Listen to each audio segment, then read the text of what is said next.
Ya, Anda kembali di Apa Kabar Indonesia Pagi. Kita lanjutkan perbincangan kita. Saya mau langsung ke Mas Yanuar. Mas Yanuar, Ya, kalau Mas Yanuar sendiri sebagai pakar ekonomi melihat sebetulnya pangkal masalahnya itu ada di mana sih? Karena kalau kita lihat nih ruang-ruang untuk praktik nakal ini semakin luas ya. Tidak hanya lagi takaran, tapi sekarang sudah ada pemalsuan gitu. Kemasannya palsu, bahkan isinya pun palsu. Minyak curah misalnya begitu. Nah, di mana sebetulnya pangkalnya?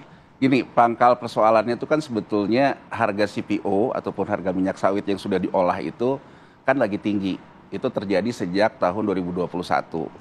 Nah, waktu 2021 itu kan harga minyak goreng ya di masyarakat juga ikut naik karena barangnya si minyak curah CPO-nya diekspor. Jadi kurang lebih karena harga ekspor naik, harga ongkos produksi di dalam negeri pun mengikuti harga ekspor.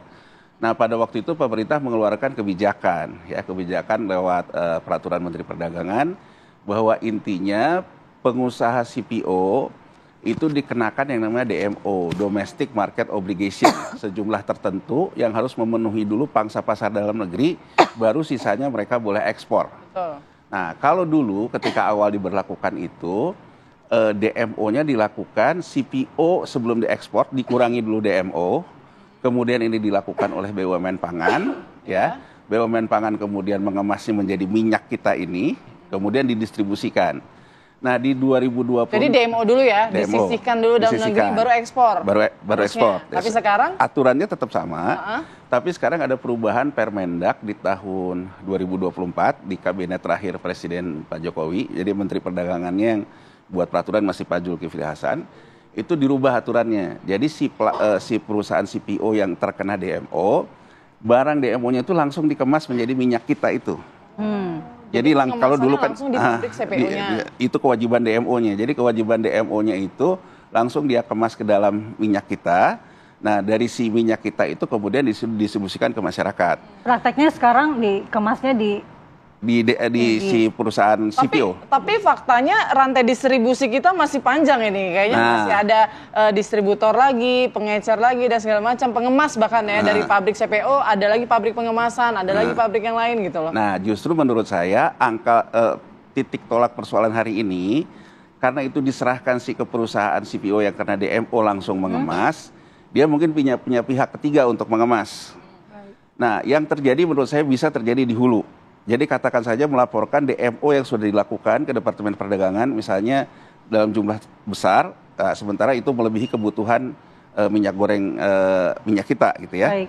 Tapi ketika dia memberikan kepada pihak ketiganya, bisa jadi gini loh, DMO-nya 100, dia bocorin 30, 70-nya ini kemudian dioplos lah oleh si distributornya.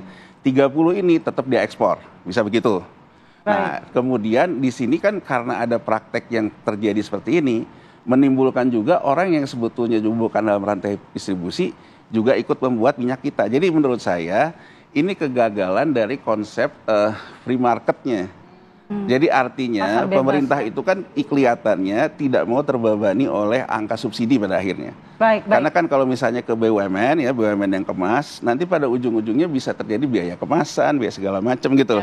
Nah, cuman ini terjadi distorsi. Jadi intinya sih pengawasan di hulunya, benar nggak tidak terjadi kebocoran angka DMO, ketika ke bawahnya juga harus dilihat. Intinya adalah pengawasan ya, jangan sampai pengawasan dan penindakan hukum. Kita tanya bagaimana temuan di lapangan dengan Pak Iwan. Pak Iwan, kita ingin tahu kemarin temuan dari aparat kepolisian, apakah ada kemungkinan oknum-oknum lainnya terlibat dalam produksi minyak kita palsu ini, Pak Iwan?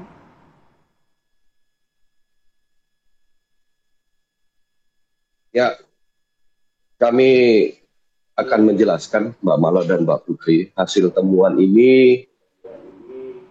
Untuk keterlibatan oknum lain kami belum bisa menyampaikan, kami akan mendalami lebih lanjut, tetapi yang pasti ini dilakukan oleh pelaku usaha yang sudah kami tetapkan tersangka, karena ini ada 2 TKP. Yang pertama yaitu di Desa Bira Tengah, Kecamatan Sokobana, Kabupaten Sampang, dan juga di daerah Rungkut, Kota Surabaya. Jadi pemilik dari perusahaan ini telah kami tetapkan sebagai tersangka. Dengan modus operandi kedua TKP ini hampir mirip, yaitu dengan mengemas minyak curah ke dalam packaging minyak kita. Dan hasil ini kami temui dari pengecekan melalui operasi pasar yang kami lakukan di wilayah Jawa Timur. Dari hal tersebut kami tindak lanjuti, ternyata kami dapati juga pada saat kami mengecek langsung ke tempat produksi, waktu itu kami juga lakukan pengecekan terhadap isi. Di sini kami mendapati isinya pun kurang dari 1 liter, yaitu sekitar 800 sampai dengan 850 ml. Oleh karena itu, kami akhirnya melakukan tindakan hukum dengan melakukan proses terhadap kedua pelaku usaha. Di mana di TKP Sampang ini kami mendapatkan kurang lebih barang bukti sebanyak 10 ton, dan juga yang di TKP Rungkut Surabaya kami mendapatkan barang bukti kurang lebih sekitar 4 ton. Jadi total dari 2 TKP ini yaitu sebanyak 14 ton minyak kita yang siap edar dari bahan baku minyak curah. Untuk yang TKP Sampang, ini kami temukan bahwasannya setelah kita lakukan pemeriksaan mendalam, bahwasannya pelaku usaha ini tidak memiliki izin sama sekali. Dalam hal ini, dia menempelkan keterangan itu menggunakan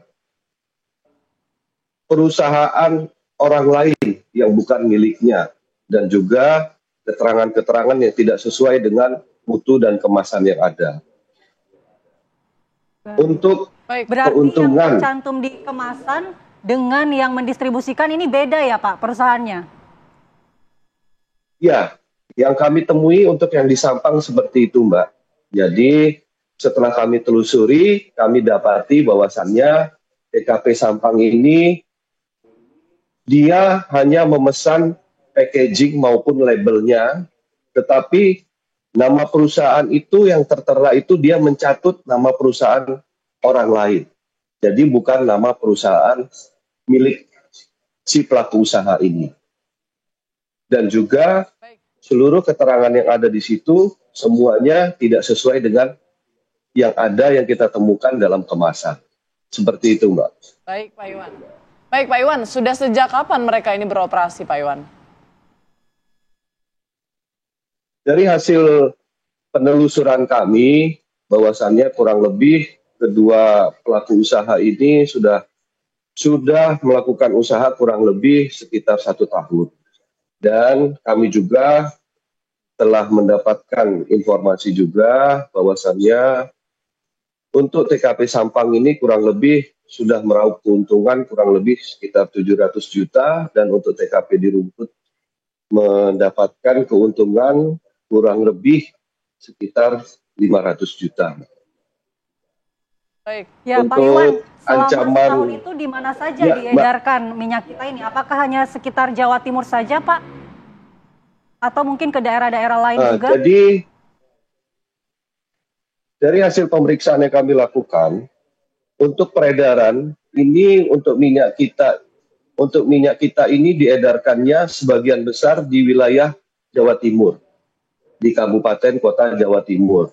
Tetapi untuk yang TKP Sampang ini kami mendapati, tetapi kami masih harus menelusuri lagi, kemungkinan bisa jadi ini diedarkan juga di luar dari Provinsi Jawa Timur. Ini masih kami dalami, masih kami telusuri sejauh mana untuk peredarannya, Mbak. Baik, untuk konstruksi hukumnya sendiri seperti apa nanti Pak? Untuk konstruksi hukum sendiri kami menerapkan pasal 62 ayat 1 junto pasal 8 ayat 1 huruf B Undang-Undang RI nomor 8 tahun 1999 tentang perlindungan konsumen, di mana di sini ancaman pidana penjara paling lama 5 tahun atau denda paling banyak 2 miliar. Baik, baik Pak Iwan, terima kasih atas informasinya dan waktunya bergabung di Apa Kabar Indonesia Pagi. Selamat pagi dan selamat beraktivitas kembali. Ya pemirsa, kita akan lanjutkan dialog nanti dengan Mas Yanwar, namun kita harus jeda terlebih dahulu. Kita kembali lagi di Apa Kabar Indonesia Pagi sesaat lagi.